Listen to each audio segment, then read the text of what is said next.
Can you get away with spending $40 on a smartwatch? Let's find out. Spoiler alert, there are some small problems. So for the budget of $40, there are kind of two groups of smartwatches. There are the lowest end watches of known brands, and then there are these Chinese knockoff watches which want to look like expensive smartwatches. Obviously I went for the second option. No, just joking. I went for the first option and bought a Huawei Band 6. When I unboxed it, I noticed the box was minute, and in it there was this charging pill.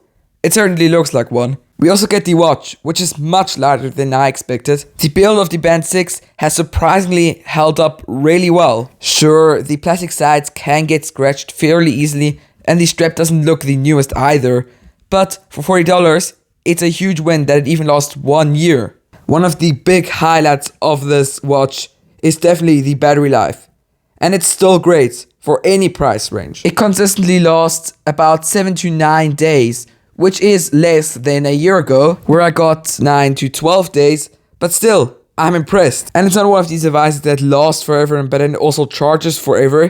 It only takes about as long as the Realme GT2 Pro to charge. So far, I don't see a reason of buying the Apple or Pixel watch, but then the blank truth hits me. The not very surprising cost of making a smartwatch that only costs 1/10 of an Apple Watch. It's the features, of course. It does have the basics covered, so heart rate, footsteps and calories burned. They're all there, but you can't pay with it.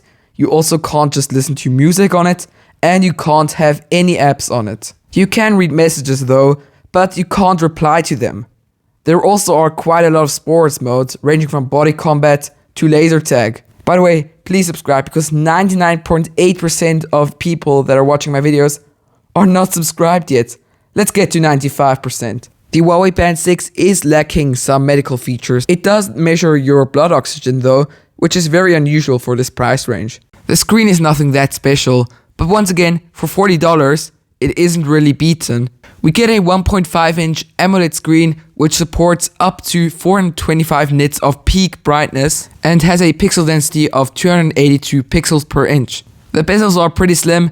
There's just a bit of a chin at the bottom. There's not really a software UI. There are just features and wallpapers, not much more. Speaking of software, you can get the Huawei Health app on your phone, but then you first have to go to the Huawei website, download an APK of the Huawei app gallery, and then you can download the Health app itself. Not ideal. The app itself is pretty nice if you enjoy looking at cool graphs and so on. Now, for some extra bits and pieces that I couldn't really categorize, the watch should be able to withstand water for up to 50 meters. I didn't test that. You can set up some reminders that should be able to help you drink more, for example. I did test that, but as soon as I got a reminder to drink water, I just got annoyed, swiped it away, and I didn't drink any. And for the last little bit, the blood oxygen measuring sometimes works, sometimes doesn't. Now, with everything covered, is it actually worth it to spend $40 on a smartwatch? I'd say yes, as long as you see it as a watch to track your health, because much more than that, the Huawei Band 6 doesn't really do. If you have a completely different problem and you need a new phone, which is the best value for money, then A, you should check out this video here, and B, I don't really know why you watched this video, other than for entertainment purposes, but I appreciate it. Bye!